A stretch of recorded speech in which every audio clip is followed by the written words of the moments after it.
Hello, everybody, and welcome to the Journey Show. Today is a very special episode because we will be talking about the best science fiction of 1964, which stories made the Hugo ballot, which ones should have been on the Hugo ballot, and some of our favorites and some of our not so favorites. So today, the exciting, suspenseful question of this Journey Show is, who will win the Hugos? Cue it.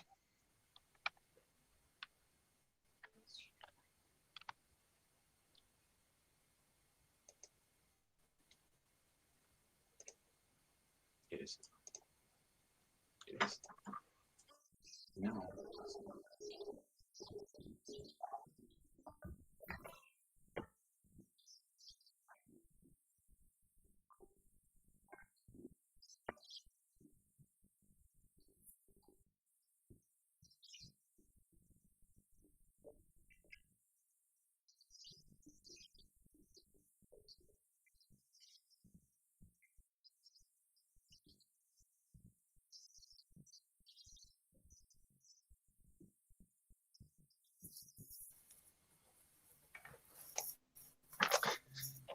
Welcome back, everyone. Today's show is brought to you by General Electric, making the beautiful modern phones that connect your home with the rest of the world. General Electric, practically a monopoly. And Britannica, bringing you the entire English language in only 2 volumes. Again, thank you for coming to the Journey Show. Today, we're going to be talking about the Hugos, and here's my esteemed panel of guests, and I will introduce them one by one. First up is Cora Bullert, our correspondent from West Germany. Welcome. We can't hear a word you're saying, Cora. I think your microphone is off. Okay, mic is on. So, hello from West Germany, from beautiful Bremen, which is 1,000 years old this year. And, well, we're having kind of cool weather today, and the Queen of England is visiting Germany for the first time ever, which is really exciting. And I personally would like to apologize for our very embarrassing president, Heinrich Lübke, and his really awful attempts at speaking English.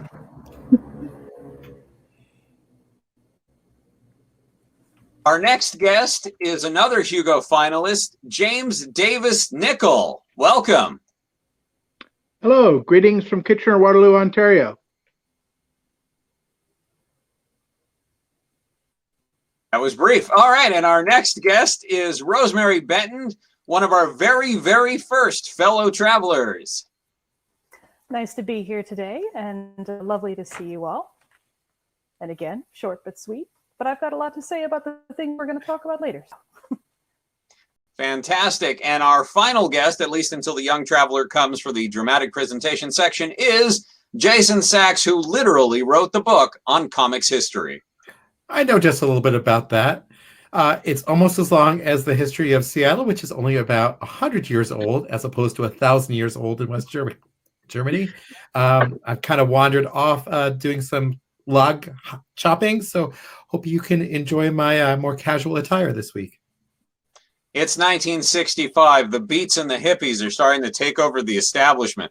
We'll be talking about that. In fact, first, the news.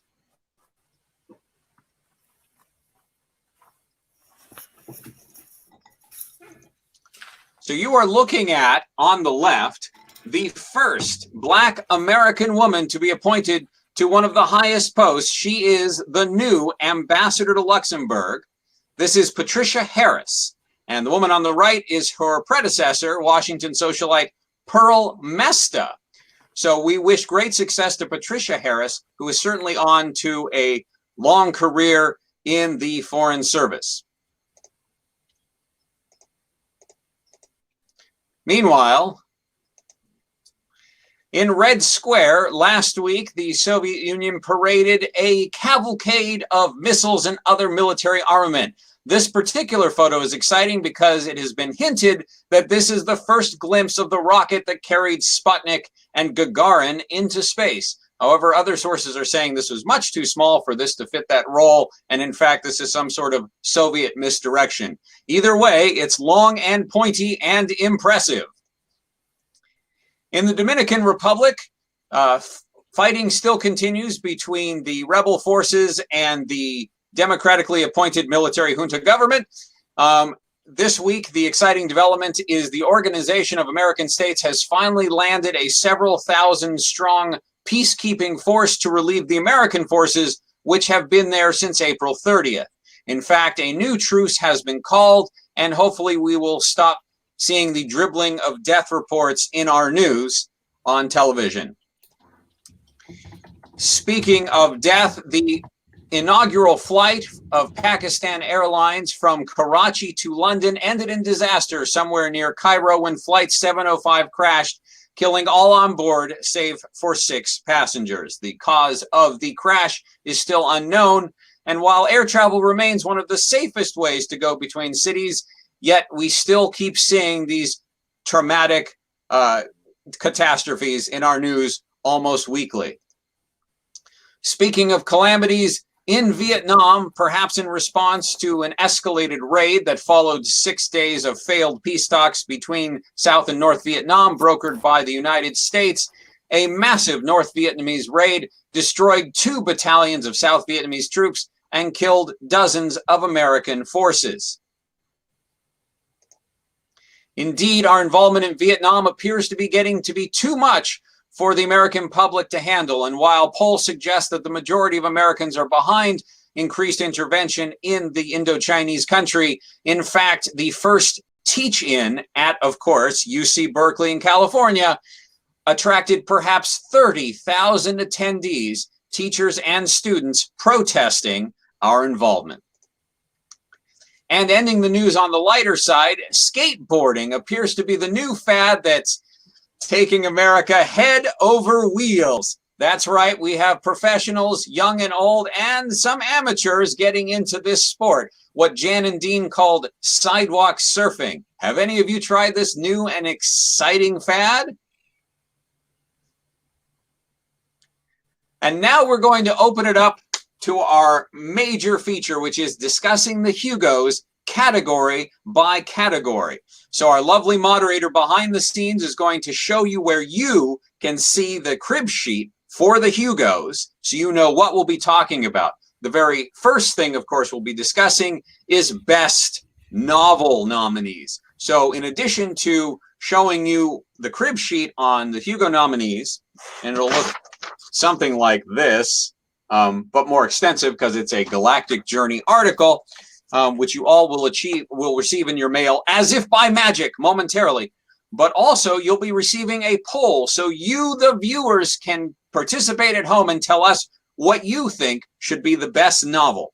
So the best novel candidates for this year were John Brunner's The Whole Man, which in the interest of disclosure, I just finished an hour ago, and it was amazing. Edgar Pangborn's Davy, which I have not read, but I have read the 2 novellas that comprise the bulk of it. Cordwainer Smith's The Planet Buyer, which is a very interesting book for many reasons, and I'll be happy to discuss. And for some reason, I don't have a copy of Fritz Wanderer. Does anyone here have that in their inventory? Oh gosh, I reviewed the book and it's sitting in my downstairs library. Well, I would say that's a shame, but knowing what you thought of the book, perhaps it's best left in the nether regions of your library. So if the poll be up and if the crib sheet be up, let's talk about it. And by the way, we want your opinion, so please submit your questions and comments as we go, and we promise to try to get to as many as possible during this. So I'm going to start, because I talk too much, I'm going to start with Cora Bullard talking about which one of these is her favorite and why. Well, my favorite is Davy, and not just because I reviewed it for the journey, but because it's a very well written and very unusual post-apocalyptic novel, which reads almost like a picaresque novel of the 18th century, or rather the modern version thereof, For example, if you read The Sawtooth Factor by John Bass, this is sort of the post-apocalyptic version thereof. Or if you've seen the Tom Jones movie, I think it came out last year or something. Tom Jones, not the Welsh singer, but the historical movie. And well, I think it's a really fascinating and well written, especially since it's written in the voice of the title character Davy, who, though intelligent, is not very well educated and lives in a post-apocalyptic land which is youth learning. So well, he has this very unique way of speaking, and also it's a lovely story. Though the ending is a little sad. Something really sad happens at the end to Davy and his family, and well, I didn't like that, but otherwise I enjoyed the novel a lot. James, I'd be interested in your thoughts. Well, I read all of them. I'd have to give the edge to Davy because Planet Buyer didn't feel like it was the whole story. And I found the world building in the Whole Man a bit unconvincing, and I really cannot express how vehemently I dislike The Wanderer, which I had a great idea and a horrible execution. My only concern with Davy is that it marks a real change in Pangborn's view of the world, and his material in the 50s was by and large optimistic, but Davy, despite bright moments, isn't, and I'm hoping this does not foreshadow what the remainder of Pangborn's career is going to be like. I want to comment on the Planet Buyer. I know I'm going to get my own chance to speak, but this is also in response to Chris's question. So the Planet Buyer indeed is not the whole story. Cordwainer Smith, one of my favorite authors, wrote The Boy Who Bought Old Earth in Galaxy. In fact, here it is. But that was not the complete story. And when I read it, I was a bit nonplussed too, and only gave it a 3.5-star review. But the next month in If, which is a companion publication to Galaxy, we saw the Store of Man's Desire, or Store of Heart's Desires, which is the end of the story. It literally picks up where the other one takes off, and we get a lot more Kamel, which is always great. And it is a very complete and satisfying story altogether, at least 4.5 stars. And it's really a shame that they didn't combine both in the novel, and I'm not sure why they didn't, because clearly they had time to. But we'll get back to talking more about The Planet Buyer. First, I want to hear Rose Benton's feelings on what her favorite book for best novel was. Well, I really enjoy John Hunter's writing in general. I find that he does a very good job of creating complex characters who live in a world that is not simple. There are no simple solutions. His characters face adversity after adversity, especially in his new book. And, you know, the Whole Man does not start out as a whole man. He goes through many stages of evolution, career change even. And I really just loved that book so much. I did not like The Wanderer at all. Very, very disappointing with a just tragically named character in it. Tigerishka. Why would you name your character Tigerishka? Davy was also a very good book, but Cora, like you, was it? No, James, I believe you were the one who said that Pangborn's writing does seem darker in this, correct? You were the one who made that observation? Yes. Yes. I very much agree with you, but at the same time, while his writing doesn't seem as positive and upbeat as it has been in the past, his exploration of certain topics, particularly sexual exploits of Davy, that goes beyond many other books that have even touched on sexual relations in science fiction until recently. And I was pretty impressed that he went there. But Planet Buyers, that was, Gideon, as you said, it didn't feel like the whole story. So if I had to give it the top 2 ranking out of possible candidates for the award of best novel, I'd have to say Brunner. He gets it. And then following quickly on the heels of that is Davy. Jason, go ahead and give us your thoughts. I feel like I'm obligated to choose The Wanderer because of all the other books have been chosen. However, I will not do that. The Wanderer felt like a bad American International Pictures, like giant ant sort of movie, giant cat sort of movie, I suppose. I have to say, I really enjoyed all of the other 3 books that we looked at or that were selected. I thought Davy was a wonderful book for all the reasons Cora outlined. However, I liked The Whole Man the best. And this may be my Philip K. Dick passion coming through, my love for stories that are a lot about the internal life of the character as opposed to the external events that happen to them. And I love getting placed inside the mind of someone who's kind of lost in their world and really trying to make his best way of making sense of it. I thought his character was just a fascinating person. All the events that he went through really forced him to grow in ways that I would not have expected otherwise. So I chose that one.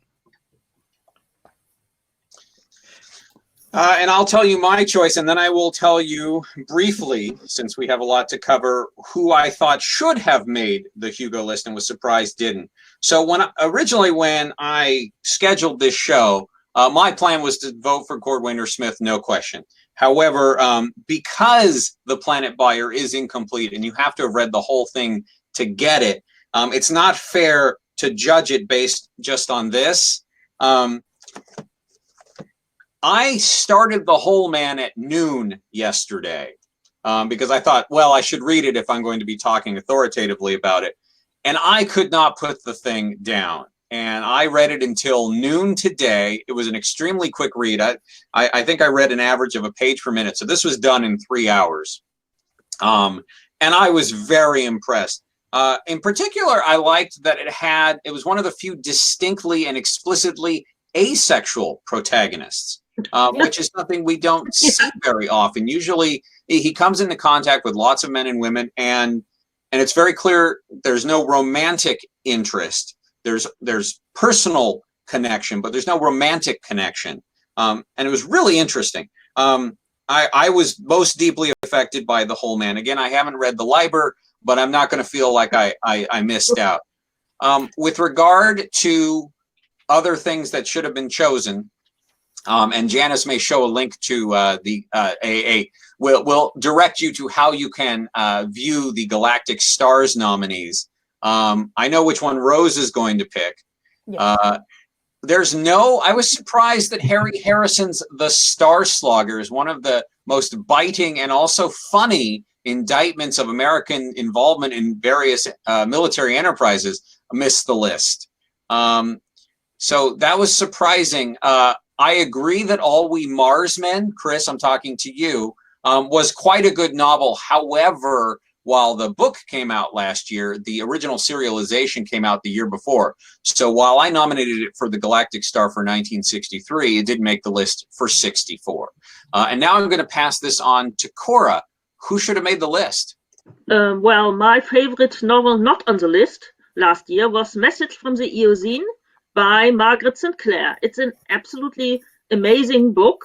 It was half of an ace double, which is probably why people didn't notice it, but it's a pity. Margaret Sinclair is really, really great author. And Message from the Eocene is basically, it's a story which starts on prehistoric Earth, long before there was any kind of life here, at least not life in the way we understand it. It gives us a truly alien. It spans millennia and, well, millions of years actually. And this alien has a problem and he tries to communicate with humanity, which goes wrong repeatedly.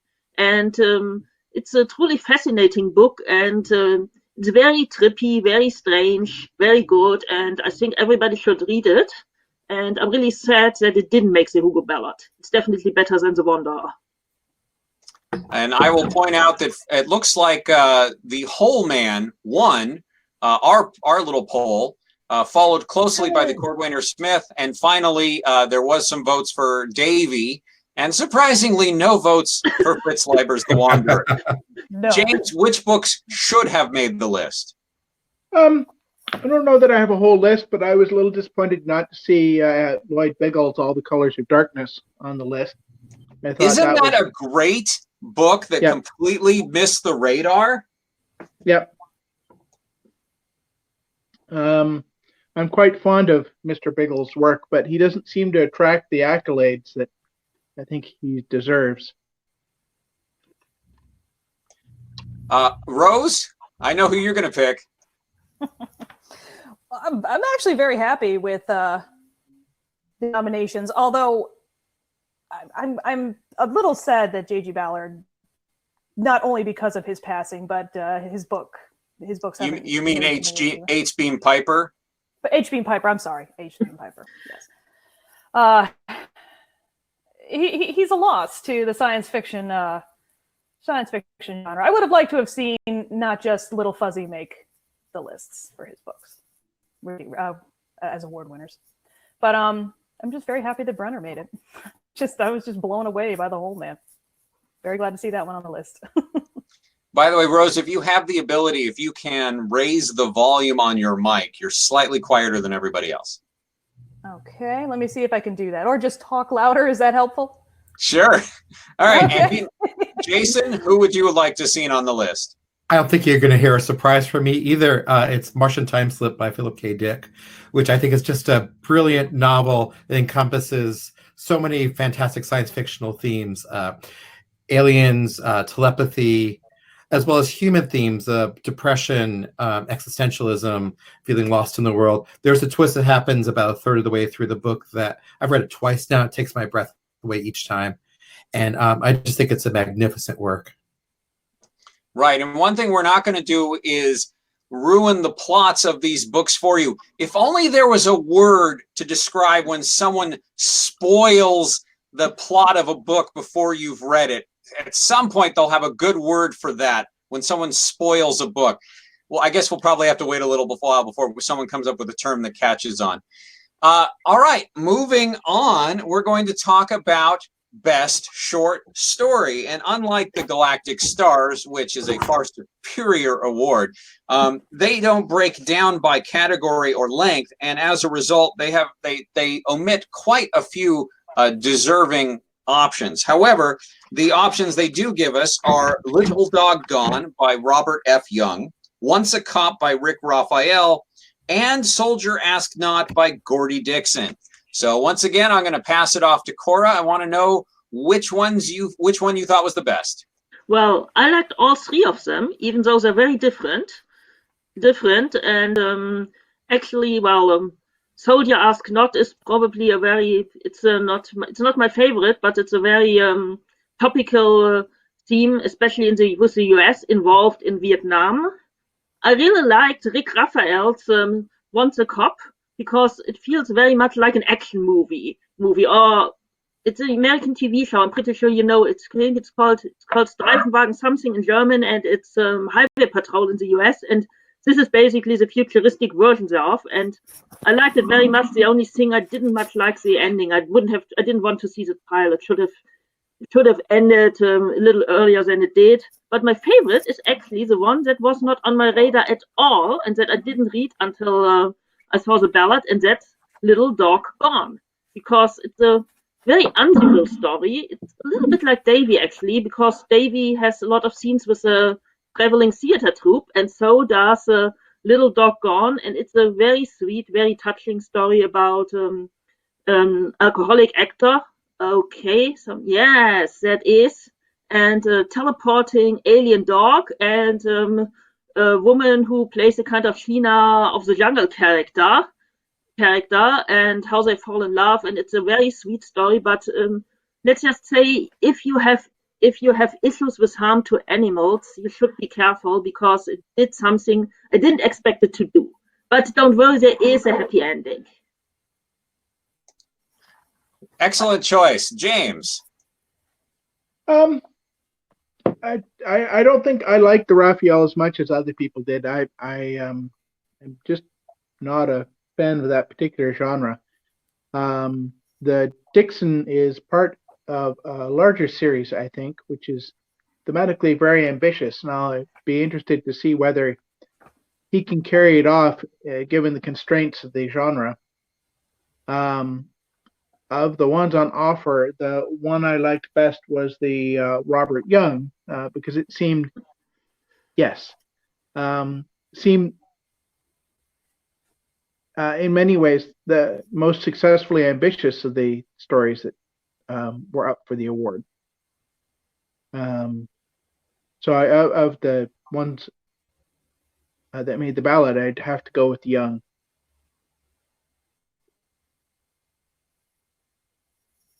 Rose, go ahead. I'm going to agree with pretty much everything people have said so far in terms of Little Dog Gone.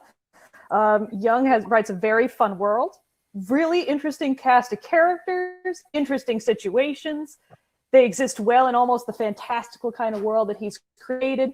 And you see bizarreness in science fiction a lot nowadays, even in film that has a film that we're going to talk about a little later, The Seven Faces of Dr. Loud. There's a whimsicalness about Little Dog Gone that I just adored. I really, really love when that's done well, with a little bit of an edge. Cora, as you said, there is cruelty in this story, but it isn't so off-putting that it made me want to stop. It wasn't so jarring that it was repugnant, but it kept the story going and it kept me very interested in it, and I really liked it. In terms of Dixon's piece, I unfortunately have not read his other stories, but I did really appreciate the fact that he has gone so far into his world building as to create songs that he has then had published to accompany his stories. I love that. I love that level of world building. Andre Norton does that level of world building, although hers can be a little overwhelming. In terms of Once a Cop, yep, feels like it could be a television script. Cora, you nailed it there. So yeah, Little Dog Gone, my favorite. Definitely my nomination. And Jason. We're not able to hear you. Jason, Mike. Sorry about that. Once again, Rose, you set me up perfectly, although I'm going to go the opposite of the rest of the group. I thought Soldier Ask Not was just an impeccable short story, a fantastic example of world building that was really extraordinarily well written, well thought through. I felt like I was just dropped into this world that I felt compelled to come back to. I hadn't read any Dixon before I read this, and now I really want to seek out his work. I just thought it was an outstanding piece of writing. Little Dog Gone was wonderful, just a treat and very fun, but it felt just a little slight compared to the depth of the world building in the Dixon story. I wanted to. Those three are all fine. I would say they are all solid 4-star stories. I wouldn't have picked any of them for the Hugos, actually. Of them, boy, it's tough. I enjoyed the Robert F. Young. Robert F. Young is interesting. He does these very excellent sentimental stories. He also does these absolutely horrible science fiction renditions of fables. And whenever they come out, John Boston is sure to give them 1 star. And deservingly so. In last month's Fantasy and Science Fiction, there were 2 takes on fables done by other people, and Robert F. Young needs to read them because that's how he should be doing it. I thought it was Little Dog Gone was fine, but also somehow forgettable. I like Rick Raphael. I especially like that he has a strong woman character as one of the main cast. For those of you who don't know, there's actually 2 stories in this universe. And it takes place where the freeway system crossing America now has cars that routinely go up to 300 miles per hour. And Once a Cop features the Highway Patrol. It's this giant, long bus tank that basically encounters all sorts of interesting things as they're patrolling the 300 mile per hour by lanes of this future America. And it's just kind of neat. I don't know that I buy that that's how we're going to travel in a few hundred years, but I enjoyed it. Soldier Ask Not is in Gordon Dixon's Dorsey series, which I did not particularly appreciate when I first read it, but Soldier Ask Not is pretty good. I think my biggest problem with Soldier Ask Not is the universe predicts that in a few hundred years, humanity will be different and specialized. There'll be some of us who are philosophers, some of us who have the ability to practically predict the future, like Hari Seldon from the Foundation series, some of us who are genetically warriors, some of us who are genetically bureaucrats. And the idea that in 300 years humanity is going to variegate so strongly, not just societally, but genetically, just seems kind of weird. And I also found the idea that these mentalists could predict the future so well was just a bit of a plot contrivance. So I enjoyed Soldier Astronaut, but it certainly would not have been one of my choices for the Galactic Star. Let me tell you really quick which mine are. So as you know, my animosity for Randy Garrett is long-lived and deep. So it was to no one's greater surprise that his story, The Eyes Have It, set in an alternate 20th century in which magic has been developed as opposed to technology, starring a Sherlock Holmes sort of character with his magical practitioner Watson. It's called The Eyes Have It, and it's just amazing. And really, I'm surprised it didn't make the Hugo ballot, especially given that it appeared in Analog, which is the magazine with by far the greatest circulation. The other story that I would have liked to have seen, and probably didn't because novellas aren't terribly popular, is Wyman Gwyn's A Man of the Renaissance. And Wyman Gwyn is an author who does not get a lot of recognition, but in terms of painting just beautifully complex worlds, there's no one better than Wyman Gwyn. And A Man of the Renaissance takes place on this planet that has no fixed land masses and is on the edge of a Renaissance, and it's about a man who's essentially the Leonardo da Vinci of the time. Really neat book, A Man of the Renaissance by Wyman Gwyn. And now I'll go to Cora. Cora, what do you think? Oh, before I go to Cora, really quick, I want to address something that Rich Horton said. He said that Equinox by J.G. Ballard should have been on the ballot. J.G. Ballard wrote a whole bunch of stories set in a universe last year where everything is crystallizing, and that's the global apocalypse. It's pretty neat. It's not my favorite, but I can understand why it would be several people's cup of tea. So that's something to check out. But anyway, on to Cora. Which short story should have been on the Hugo ballot?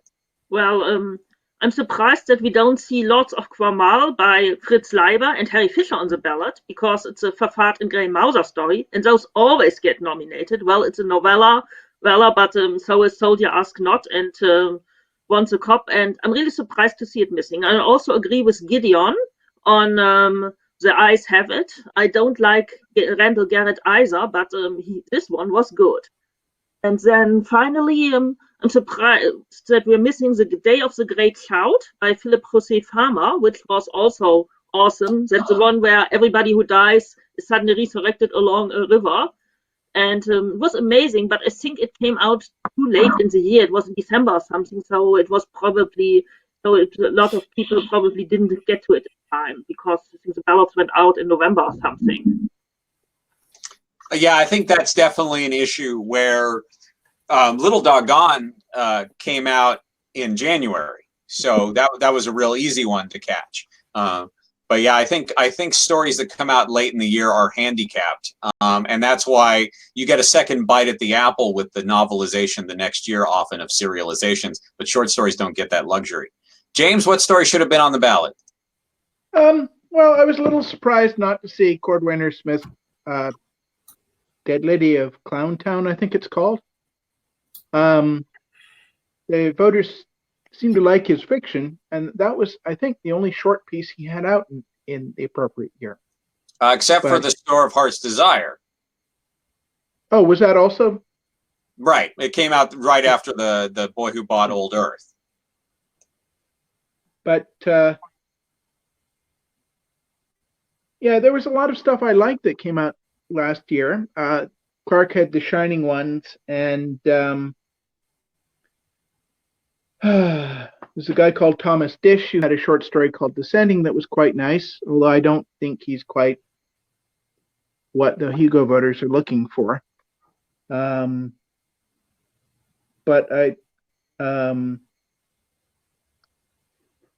yeah, I'm hard pressed to point out something that should have been on the ballot. I think the short stories might be a little weak this year, but if there was a really strong short story, I managed to overlook it.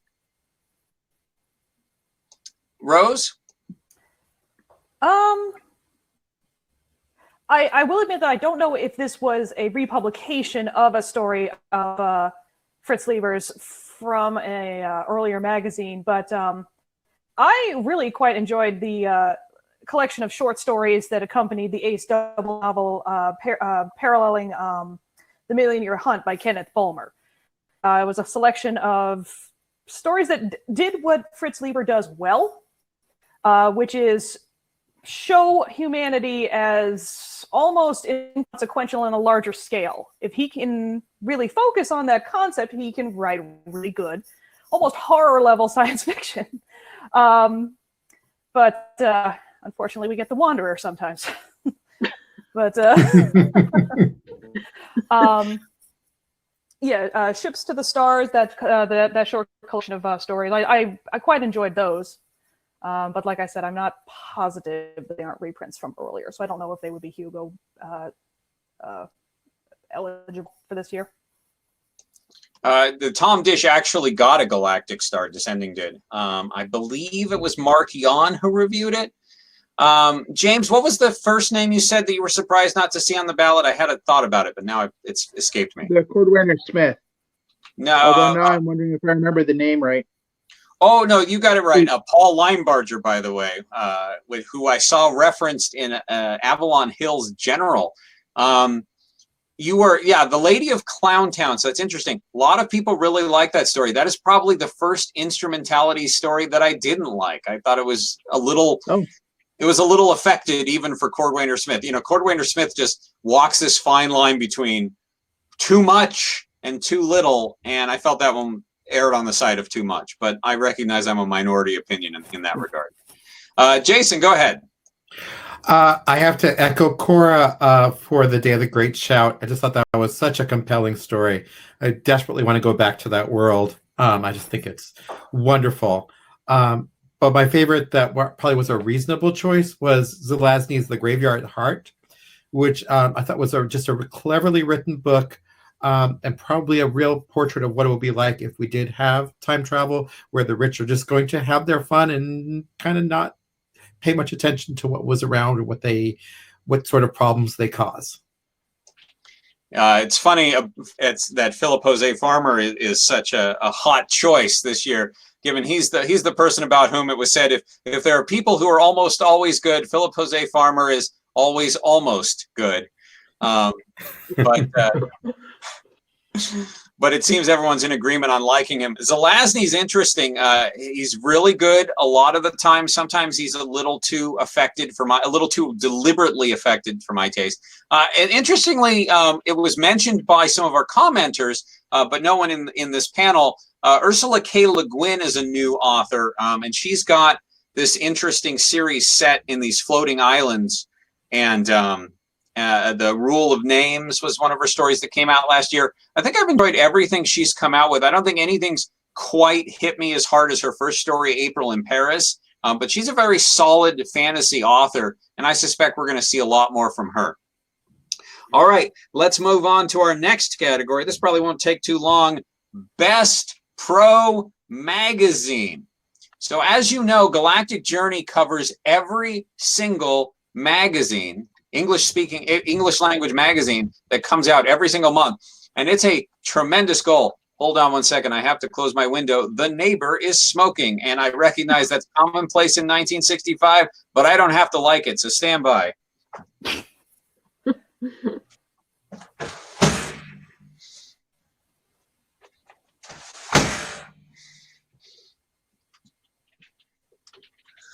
And I'm back. Today's show not brought to you by the delicious taste of Raleigh cigarettes.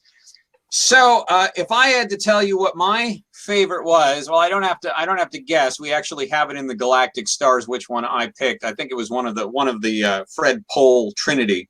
The Galaxy is my perennial favorite. Fantasy and science fiction is my original favorite and hasn't been lately. And Analog has gotten a lot better.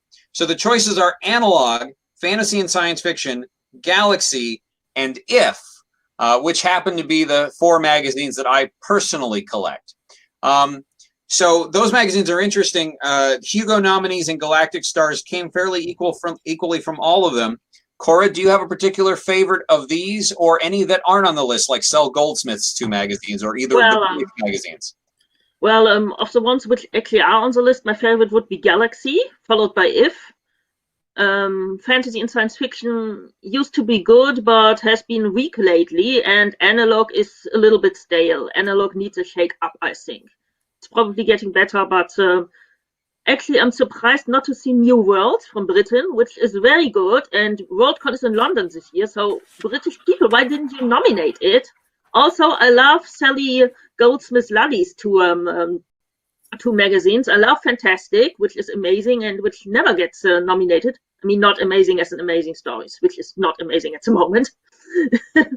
But it almost never gets nominated. And I'm also surprised that we don't see Tomorrow, which is another very good magazine.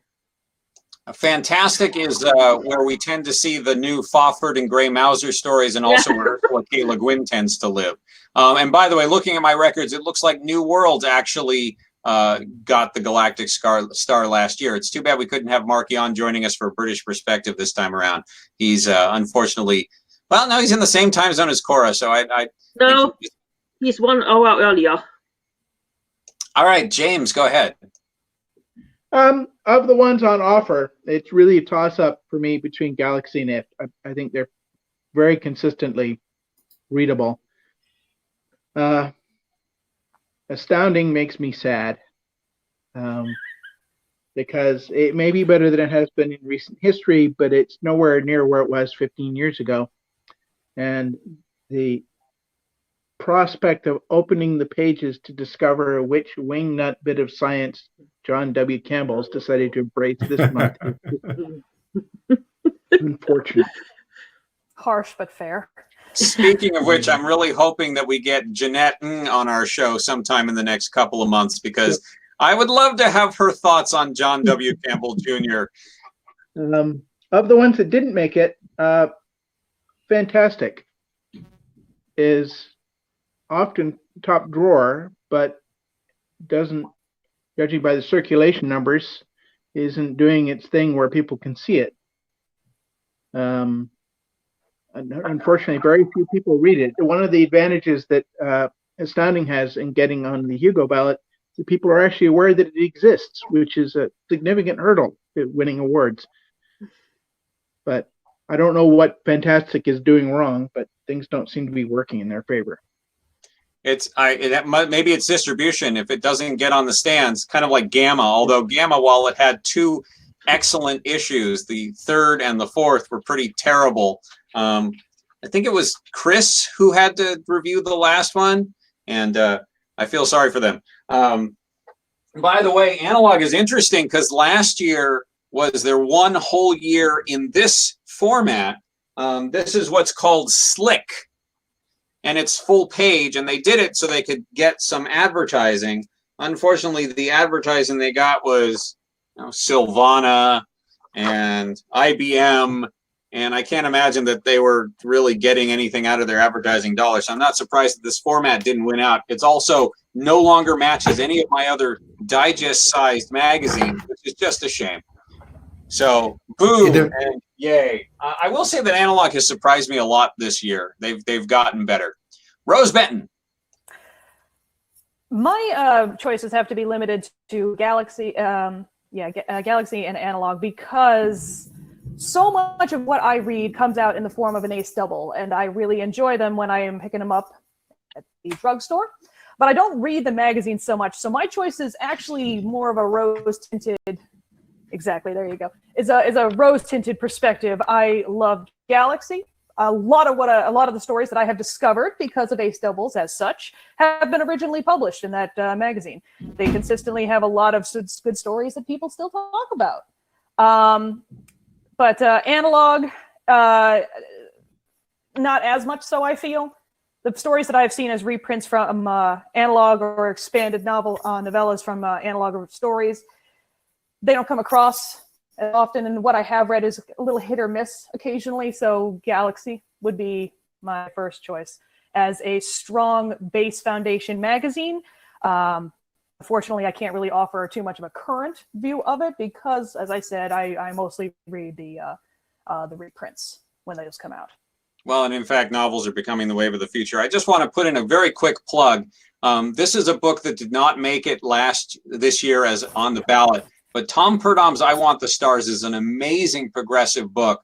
And I happen to know Tom, and yes, it is going to be Journey Press's next publication, I Want the Stars by Tom Purdom, with a special author's note on its creation. So look for that next month. There's my plug. So we're happy to rescue this one from what otherwise might be the dustbin of time.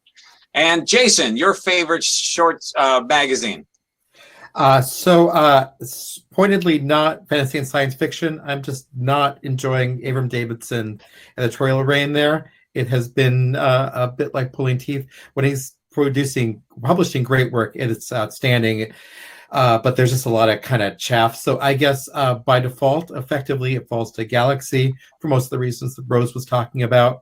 But if I was going to choose a pro mag, maybe this is a chance for me to pick some of my favorite comics of the year. I might choose The Flash, Fantastic Four, or the book that's really gotten deep in my heart, The Amazing Spider-Man.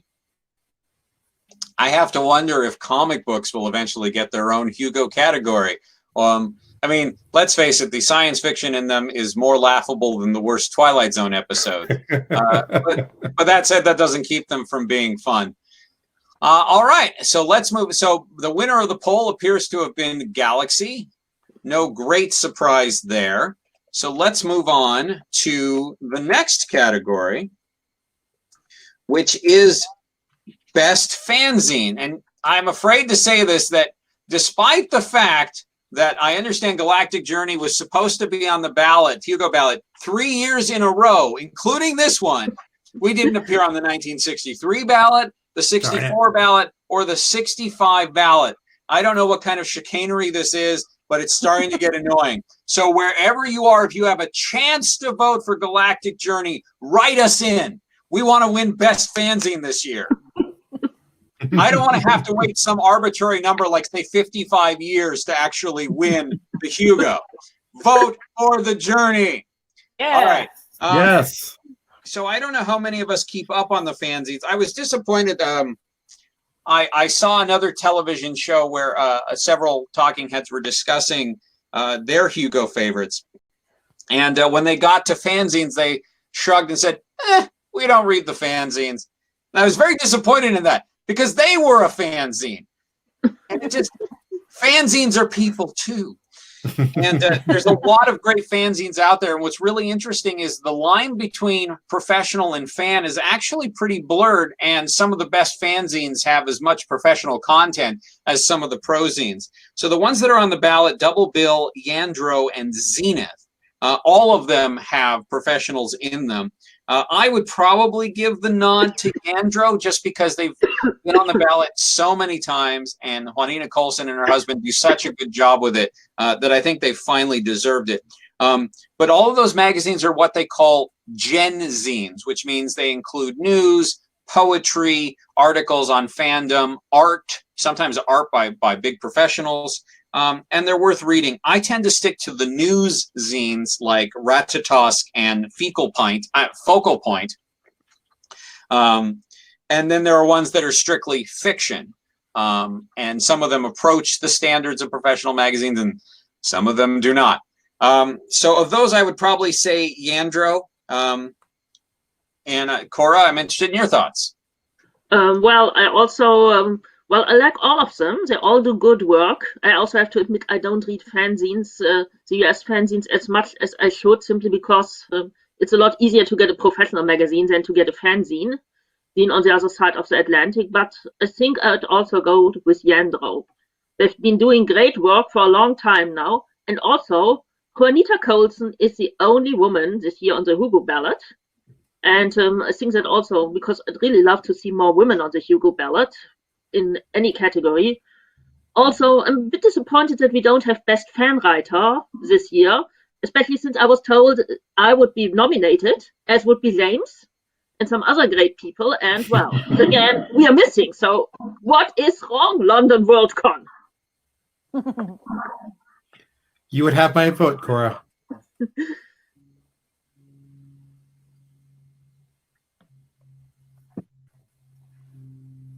James, go ahead. Yeah, this isn't a category I really feel qualified to talk about. Fanzines are just not my thing. I do appreciate that they exist. I think there's a place in science fiction for the ambitious non-professional. A lot of the professionals came out of fan writing, but of the ones on the ballot, I'd probably lean towards Yandro. Rose, have you got to have thoughts? Unfortunately, not on this particular topic. I agree that we are going to see. We're creating history with our own love of science fiction, and this talk that we have right now is pointing out that we do have a duty to discuss our love of science fiction. But unfortunately, I am one of those people that does not read the fanzines. You're forgiven. As long as you read Galactic Journey, that's all we care about. And given that we come out with an article every other day, that actually takes some dedication. I think one of my favorite things about managing the journey is getting to read all the amazing articles. I just want to give a plug. I don't know if you saw Vicky Lucas's article on 7 Faces of Dr. Lao, but I think that article in and of itself deserves a Hugo this year. It's such a good, all of us here write great articles, especially people who are not me, like the rest of you. But man, that I read that article the other day just to refresh me, and man, such a good article. Anyway, sorry, go on, Jason. How do I top that? My vote goes to Yandro. I do read a good number of fanzines. A lot of what I love about reading a fanzine is takes you behind the scenes, and I like a one that's very kind of folksy, friendly. It makes you feel like you're just sitting around in someone's living room chatting about science fiction.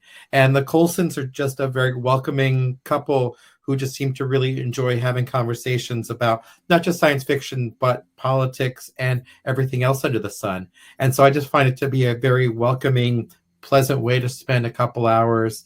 I come out of it usually thinking I enjoy being a fan of stuff that are being around such a smart group of people, I should say. So Yandro is my choice. I would also choose a number of comic fanzines. Batmania is one that debuted this year that's been wonderful, and classic Alter Ego, which has been around for now 5 years, an eternity in fanzine time, continues to be the pace setter for comics fanzines. Have any of you read SF Horizons? Which No. I believe must be a British publication. Yeah, it's a British fanzine. It's only come out with these 2 issues so far, and it's supposed to be the more literary, scholarly science fiction fanzine. They're actually pretty interesting. I particularly like this issue, and I will find a way to get this to everybody. I particularly like this issue because it has a survey of foreign science fiction, and it talks about the burgeoning fields of Italian and Japanese science fiction. In fact, there's a new Japanese novel that's one of their first mainstream science fiction novels, and it deals with a global pandemic. Obviously not particularly relevant to 1965, but I suppose some future date might be interested in stories dealing with a global pandemic. I can't pin on a year that might be appropriate to, but some year in the future. All right, so that is best fanzine. Now let's talk about best artist. So I'm going to go to Cora for this one. Well, again, all of the artists are great. Jon Schönherr, sorry, I'm pronouncing him the German way. He does great, amazing covers for analog, which are usually better than what's actually in the magazine. I think Ed Emshwiller is my favorite of the ones actually on the ballot, because his artwork is just amazing. It's between serious and whimsical, and I like it very much. Frank Frazetta is very good at painting Edgar Rice Burroughs characters and half-naked muscular people, which is interesting, but it's a bit limited. I mean, I can see lots of areas where he could be, what he could be good for. He could be, if we still had the old sword and sorcery as much as we used to, things like Conan the Barbarian, he would be perfect for that, but doesn't quite fit into the modern world. And Jack Gorgon makes lovely interior art, but I think my favorite of the ones on the ballot is actually Ed Emshwiller. And of the ones not on the ballot, please, please, please. I know he will never have a chance, but please nominate Johnny Brook for Hugo. He's one of the best science fiction artists working. He's the cover artist for Perry Rodin. So he has, and his covers are just absolutely amazing. He creates wonderful, fully unusual characters. For example, Gookie, the mouse beaver, who's exactly what he sounds like. He's a mouse and a beaver and a telepath. And I'm always sorry that he never gets the recognition simply because he's unknown outside Germany. Outside West Germany, I have to say. I'm not sure if our brothers in the East and sisters can get his things. And I'm sorry we are not accompanying our discussion with a slideshow of examples of their art, but in that Hugo crib sheet you can find all of their art that's been done over the years. James, your favorite artist this year, last year? Just to reply to Cora for a second, it seems to me, from what I've heard of Perry Rodin, that they'd be a good fit for Ace. So perhaps they could get somebody to translate from German to English for them at some point. Of the artists who made the ballot, oh, sorry, my cheat sheet just blew off the desk. I would have to go with Schoenherr as the one that I can't read that. I agree. Frazetta's fine at what he does, but what he does exists between two fairly narrowly defined borders. You know, you need somebody muscular, perhaps with semi-naked women around their feet. He's the guy to go to, but a lot of science fiction doesn't really call for that. And of the others, I just think Schoenherr is usually the most technically talented of the artists. The others are fine, but I prefer his work. Rose? Frank Frazetta has so much potential. He is a classically trained artist. He has studied art extensively, but while he has fallen from grace in terms of fine art, he has you've thankfully been able to adopt him into science fiction. Yes, he does do muscular men and naked ladies very well. Yeah, exactly. Just like that. Just like that. You could pose for him, idiot. But he has an understanding of musculature that, while exaggerated for the audience that he might be aiming toward, because you're reading a Buck Rogers novel, it's going to be about muscular men and masculine men and the ladies that swoon for them. But his other artwork has been quite good. Let's see. He has he has a couple posters that are coming out this year for I think it's Run Pussycat Run. Is that the poster that he's doing for the movie that's coming out soon? I believe that's the one. He can do different styles, basically, is what I'm trying to get down to. Ed Emshwiller, he is also a very interesting personality, just as a multi-talented individual like Frank Frazetta, but in a very different way. He has credits going for him as art director. He has a writer's credit for a 62 documentary that he did.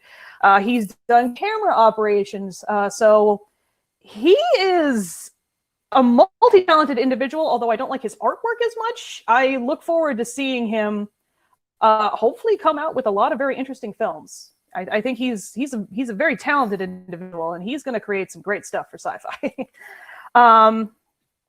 Jack Hagan, again, I can't say anything bad about these artists. They're all really good at what they do, and they have other talents. These dark horses that they are. And in terms of who should really receive recognition for what they're doing, Frank Frazetta, because his recent artwork is just very, very cool. As a personal opinion, I just love his stuff. Jason, based on something James back channeled me, I suspect you'll have a surprise nomination after you discuss who you think on the Hugo ballot should make it. Yeah, I do. So I think we really have two different categories of nominees here. The folks like Shanher, Gauguin, Kelly Frias are all kind of great, kind of classic science fiction artists in that they're building on the classic sci-fi tradition of beautiful spaceships and amazing galactic scenes. And they're wonderful. They follow very much a traditional lines. I think Frank Frazetta is a different type of artist. His work is dynamic, spectacular, deliberately comic booky. I'm not sure if you folks know this. He actually worked as an assistant on Little Abner for a year and a half, as well as doing his own comic strip called Johnny Comet. He's also a very close friend with a number of the folks who were involved in the great EC comics of the 1950s, including the brilliant Al Williamson, who's still probably my favorite science fiction artist of them all. So my choice has to go with Frazetta. I should also mention that Frazetta has been painting covers to the new Warren Comics magazines that have started coming out this year, Creepy Magazine in particular. And his work is just spectacular. His control, his command of color especially is just outstanding. I would be reticent, though, if I didn't discuss. I'll call out the two artists who are driving Marvel Comics growth in the last couple of years, because Marvel has gone from being kind of a second stringer to being really a company that's producing spectacular work. One is the work of Jack Kirby, who, of course, many of you are familiar with because he's been drawing comics since the 1940s, including Captain America #1. A lot of work for DC Comics. He's also the man who originated romance comics, which, of course, were a big area of popularity about 10 or 12 years ago. And Kirby's work on Fantastic Four, Thor, and other series is just so bold, dynamic, and spectacular. I could just see it truly capturing the public's imagination. The other one of the artists from that group is Steve Ditko, who's the artist on Doctor Strange and The Amazing Spider-Man.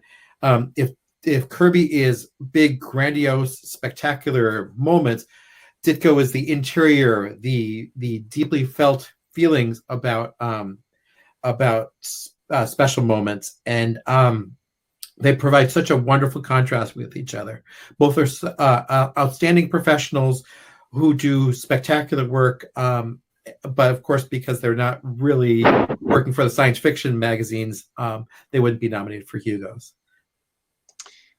I just want to say that the Emshwiller family actually was keen on coming, but unfortunately, I was not able to inform them of the channel listing for this program.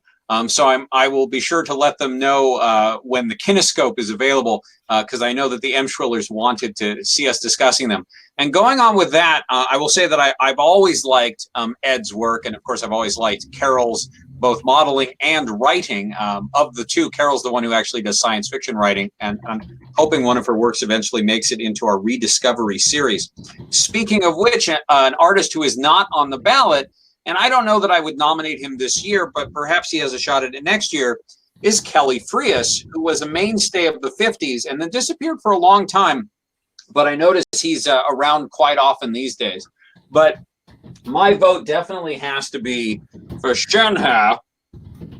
I notice no one has picked Jack Gauguin, and I can't say I'm surprised. I actually don't. Oh, some people have picked him, but yeah, he's the least favorite of all of those by far. And I understand he's also kind of an obnoxious person. There was a Galaxy magazine gathering a couple of months ago, and apparently he had little to add and was somewhat caustic. John Schunhair just has these beautiful black and white lines, and his work for Frank Herbert's Dune almost makes that sprawling nightmare of a novel worth reading. So definitely John Schunhair, followed by Ed Emshwiller. And I don't think the ballot has been remiss this year. I don't think we've lost anything. All right, so we're about to go on to Best Publisher, which is kind of a hard one to rate. I guess it would just be based on frequency of goodness, right? How often they have produced something that was worth reading. And based on that, I would probably give the nod to the Ace doubles. While I understand that the Ace doubles are edited with something of a machete, there's a lot of good stuff in there, including I really liked Chip Delaney's new Toron series, which came out in there. And of course, Perdom's I Want the Stars is there. A lot of Andre Norton is there. But I suspect Valentine is going to win. But I'd be interested to know what you all think. Let's start with Cora. Sorry. Well, the publishers, I'd probably also go with Ace, simply because they have the highest frequency of publishing really good stuff. Valentine is, of course, also excellent. Ace is more pulpy and also does a lot of reprints, which is important because this means we can read all of these older texts, and Valentine is a bit more high class. I like Gollancz, which is the fourth nominee from the UK. I do see their books quite a bit because the UK books reach us in Germany more easily than US books. They also do good work. So they're more of a literary publisher with a science fiction sideline. Pyramid is, sometimes see them, but I couldn't even tell you what they published. I know they've seen their logo, but they're not very notable. So I'd go with Ace. James? I would go with Ace as well, with a caveat that their physical quality of their books sometimes concerns me. Although if they're on a list with Pyramid, they look good by comparison, because Pyramid has the occasional gem. Yeah. But their books tend to fall apart. And I realize that's a trivial thing to judge an ephemeral product by, but Valentine, I feel like they could be doing better than they actually do. Ace is very comfortable in its pulp niche. Valentine's more ambitious, but they seem to fall short of the mark more often. So I'll back Ace because I think they know what they're doing and they're doing it reasonably well. And I see that Chris is a Gollancz backer, and Gollancz has some fine books. Don't get me wrong, and they're probably on the ballot because Worldcon is in London this year, and I'm glad to see that we're getting a more international flavor. Rose, what's your favorite? By far Ace, because they have the fantastic series of Ace doubles, which I just can't continue. I just can't praise enough for bringing those stories back into the limelight, making sure that we see them, knowing that they're there, and in my own experience, introducing people to a lot of stories that were around prior to me really starting to jump into science fiction. So second choice would probably be Pyramid. Again, I do have to agree with the general consensus that they don't seem to be doing too much lately, but they have in the past. And then Valentine, for the fact that they're printing a lot of cerebral science fiction lately. They brought us Davy, and any publishing company that picks up a story like that, kudos to you. Keep up the good work. I agree. Valentine, or I'm going to go against the trend. I believe Valentine publishes the best set of science fiction stories. As you called out, Davy, I just think Ian Valentine and his crew of editors are just great custodians for delivering high quality science fiction. Mm-hmm. While Ace delivers volume and some tremendous revivals. I know if I'm picking up a Valentine book, I'm going to get something that's at least interesting and possibly challenging to me. So I just find their work to be kind of a well-curated set of outstanding novels. I wanted to talk about some of the ones that didn't make it. By the way, here's an example of what Pyramid looks like. Pyramid does a lot of stuff that isn't great, but every once in a while they pull some good stuff out. Mm-hmm. I noticed Signet isn't on there. And here's another Signet book. You reviewed this one, I believe. One of us did. So Signet wasn't on there, which surprised me. All right, looks like Ace and Valentine are in fact neck and neck, and there's a couple of Anglophiles, and nobody voted for Pyramid. So with that, we will go to a category that almost didn't make the ballot this year, but I understand a certain giant stature in the industry decided to pull some ears at 3 o'clock in the morning and ensure that dramatic presentation was in fact on the ballot this year. Does anyone have any juicy gossip about that story? Raise your hand. I can only assume it was Stanley Kubrick. Go ahead, Cora.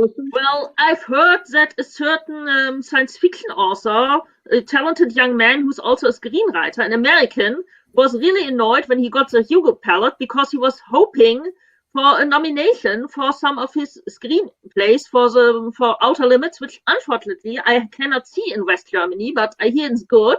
Also, his stories were good, but he got very angry and he decided to call up one of the organizers of the Worldcon in London. Unfortunately, he did not take the time difference into account, so he called up a lady of the organizing committee of LongCon at 3 a.m. in the morning, and she was, she was not very friendly, which is understandable. Understandable, and she also said, well, I'm sorry, we don't see these TV shows in the UK. And I can understand it because I don't see them in Germany either. I'm always happy if we at least get to see some of the movies, halfway timely. But I'm still glad the category is here because from the Germany now there's a lot of good stuff out there right now. And it would be a pity not to honor the filmic and television side of science fiction.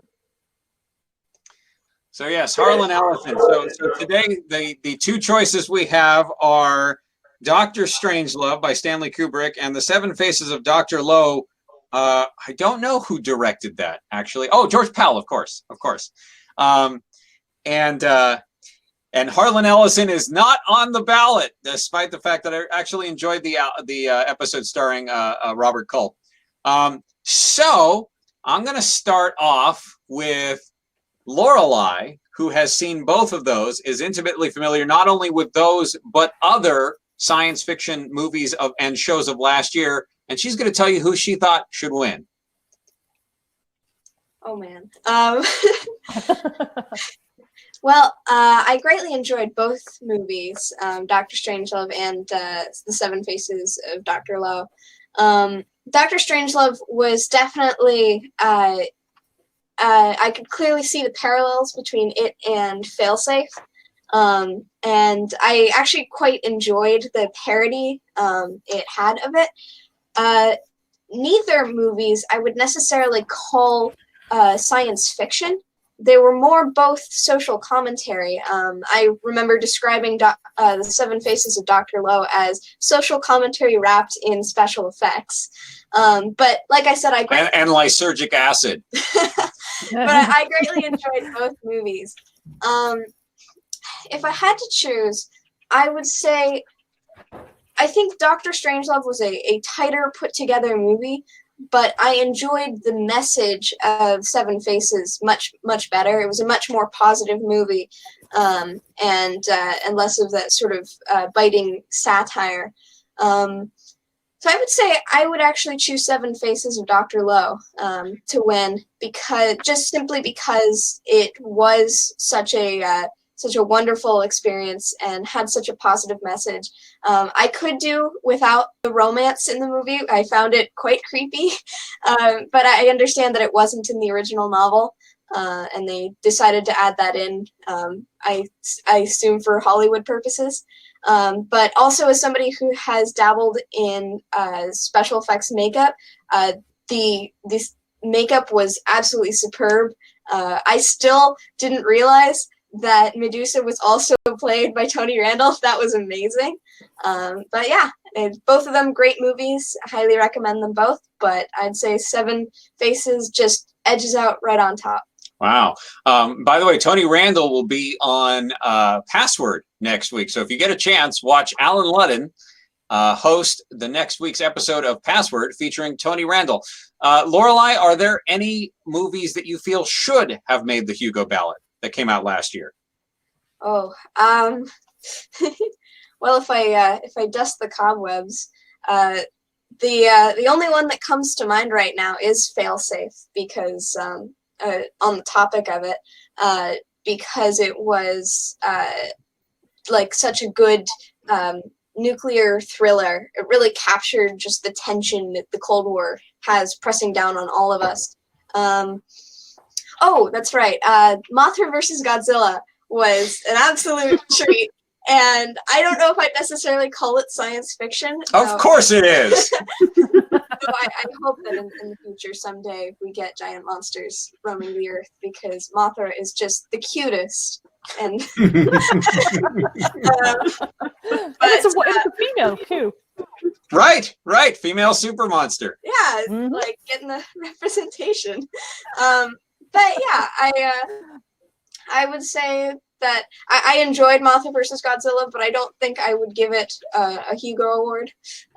But perhaps at least a nomination would be appropriate. And Natalie's not here, but for her, I will mention her nomination of An Occurrence at Owl Creek Bridge, which was actually a French short film that got adopted into Twilight Zone as an episode, and a lot of people have really enjoyed that one.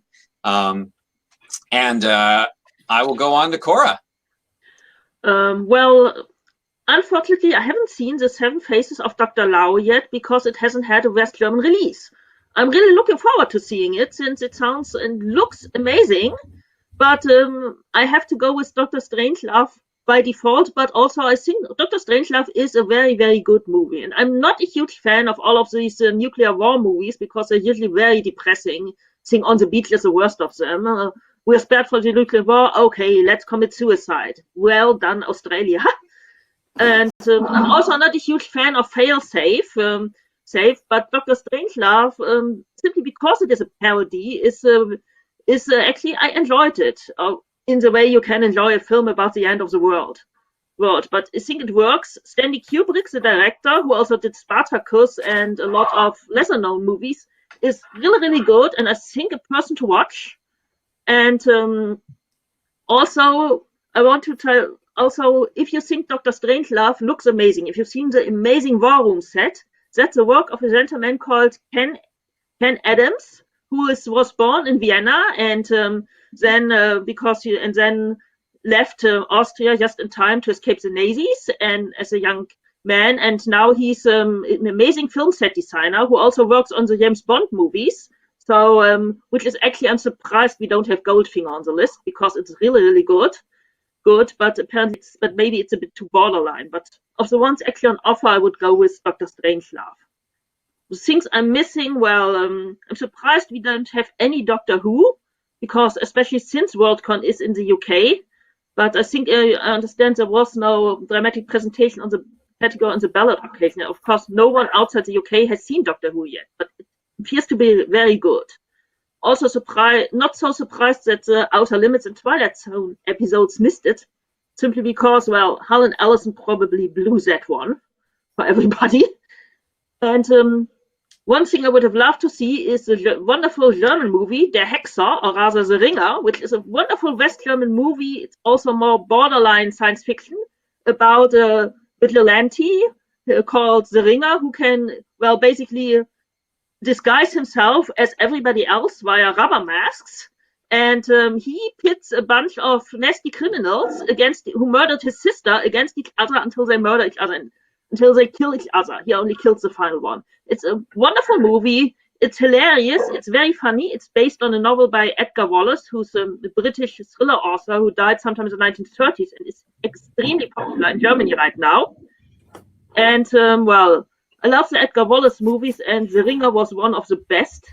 And it's getting a sequel this year, and well, I for one can't wait, but I'm not surprised not to see it on the ballot, if only because I'm the only person who would have nominated it. James, your choice for of the two, and what you think should have been on there.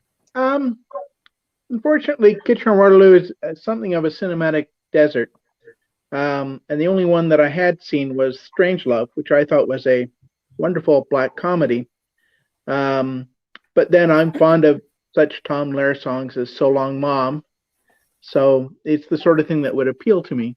I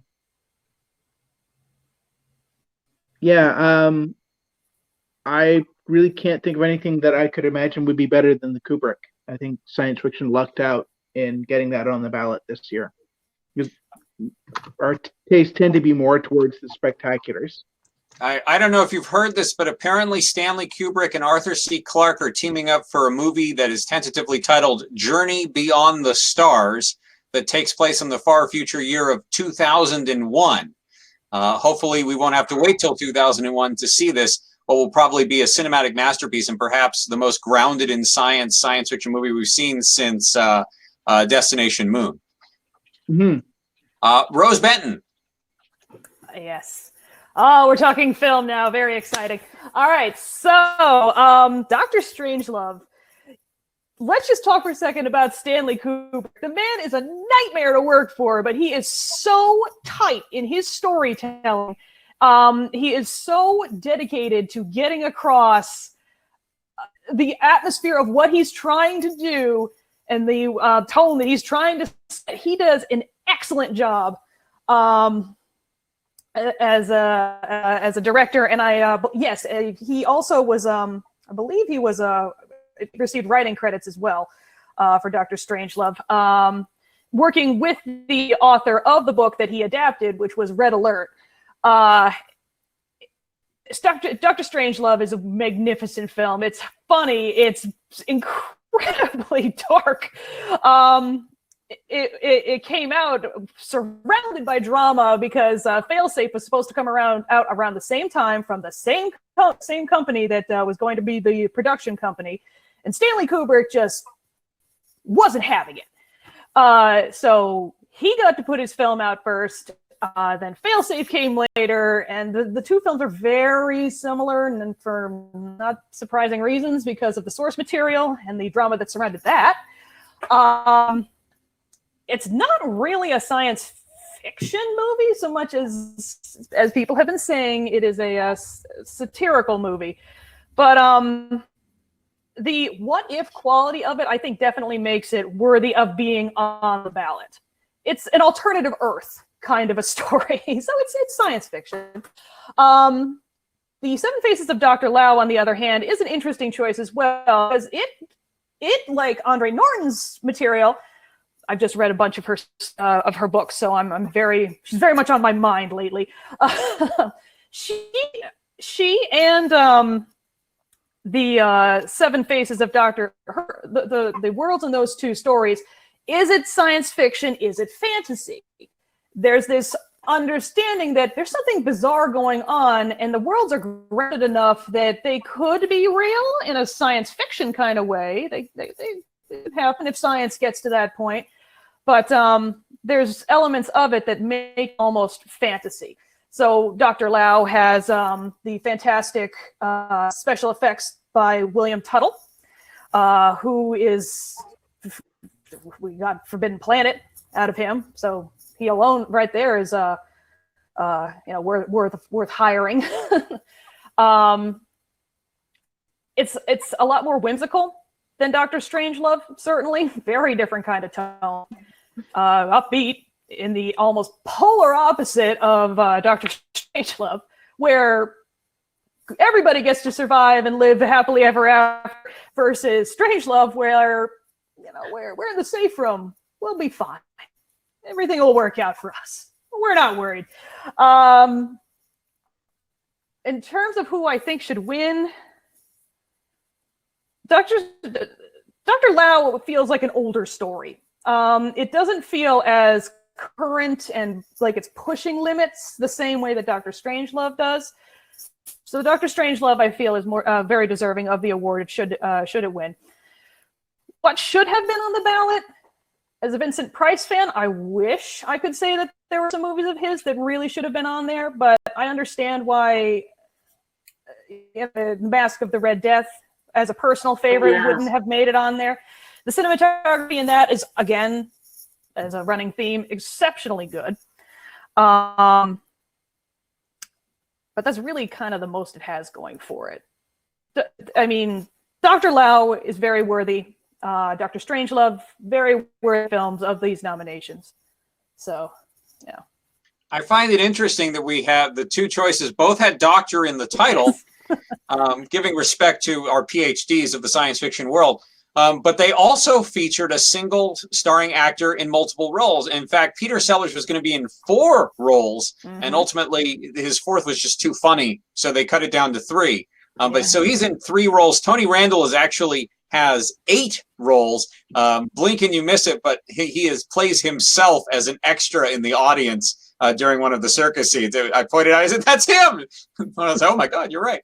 All right, Jason, last up. I thought Doctor Strangelove was just a magnificent film, and the experience at the theater where I saw it, in which the whole audience was kind of puzzled the entire time whether we should laugh or cry, is just an experience that I can't move past. And so I just think it's a film that's going to stand the test of time, but also is extremely contemporary. It just feels so of the moment right now. So all respect to Dr. Lau, I have to go with Dr. Strangelove. In terms of alternative choices, I think Goldfinger would have been a wonderful choice, and it should have swept for best theme song, by the way. Oh, yes.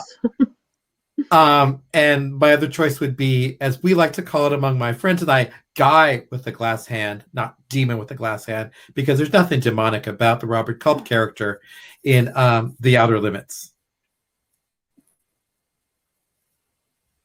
So Lawson asks who the 4th role of Sellers was, and frankly, I've forgotten. Was it Buck Turgison? I believe it was. Let me just check my notes real quick. I'm very glad it was George C. Scott, who did amazing work in the short-lived series East Side, West Side, which, if it had any science fiction in it, should have made the Hugos, because wow, what a great show. But we'll get back to that as Rose checks her notes. We're coming up on the end of our show. I wanted to thank all of you for sticking it out for a longer than normal Journey hour, which ended up being Journey 90 minutes. I want to invite you all to the post-show cocktail party. This is a new thing that we're doing, where we will open up Portal 55 and we can discuss as long as you're as long as you can be lubricated by our virtual vodka. We'd love to have you join us talking about this and other issues. Also, I'd just like you to know that you will also receive invitations to the next Journey show, which is in 2 weeks. And it's going to be our special space race show. We've timed it with what we expect will be the flight of Gemini 4 and perhaps America's first spacewalk. So you don't want to miss that. It's going to be me and KD and hopefully David Portree, an all-star space historian cast. We'll be discussing the space race, which, as you know, is essentially science fiction made into reality. So Janice is going to tell you how you can go to Portal 55 for our cocktail party. Rose, did you find out which was Peter Sellers' 4th role? He has a writing credit, but he also, let's see, he was Mandrake, President Muffley, and Dr. Strangelove in terms of acting in that particular movie. Right, but I understood there was a 4th role he was going to. Oh, Major Kong. He was going to play Slim Pickens' role. Yes. And I don't know if you know who Slim Pickens is, but if you watch television in 1965, you can't miss it, because Slim Pickens is everywhere and he always sounds exactly the same. By the way, just for fun, yes, we do get the past at the Journey household, and as you can see, this is an episode of Danger Man brought over from England. And Danger Man is one of those on the edge of the future shows like Doctor Strangelove or Goldfinger, for instance, James Bond. John Drake, of course, is far superior to James Bond in every possible way. And I will vote for this show to be on the Hugo ballot next year because it's absolutely amazing. All right. So that's a wrap for our show today. So again, all of you who have the invitation to go to Portal 55, I would use it right now to make sure that you are prepared to join us. And we're going to end this show now with final thoughts. Cora, you have anything to say goodbye? I think we have an interesting Hugo ballot this year, and I'm really interested to see who will win. I hope I may make it to London. Since Worldcon is for once in Europe, I hope I can make it to London this year. And otherwise, goodbye from Bremen in West Germany. James? I had a very belated thought about the novels, which is that there's something not on the ballot that I'm really grateful not to see on the ballot, which is that this could have been the year Farnham's Freehold Oh. won the Hugo, Mm-hmm. and it's not. So that makes me happy.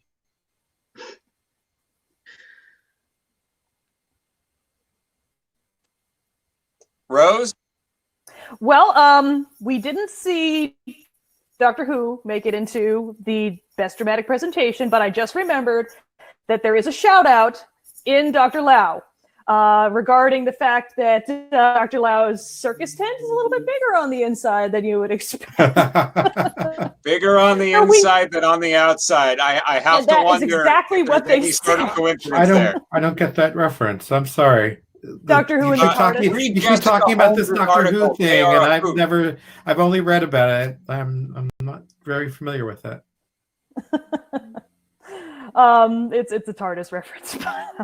Okay.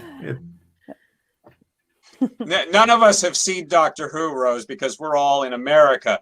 But you, of course, have read all of Jessica Holmes's amazing article, so of course you would catch that reference. Yep. Not all of us are in America. All right. Do you get that show in Canada? Not on any channel I get.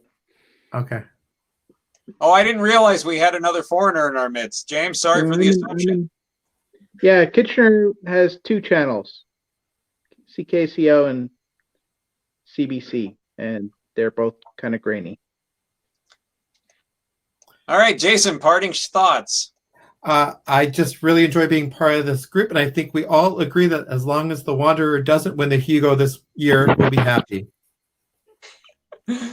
All right, and with that, we will call it a day. So let's run the goodbye outro clip.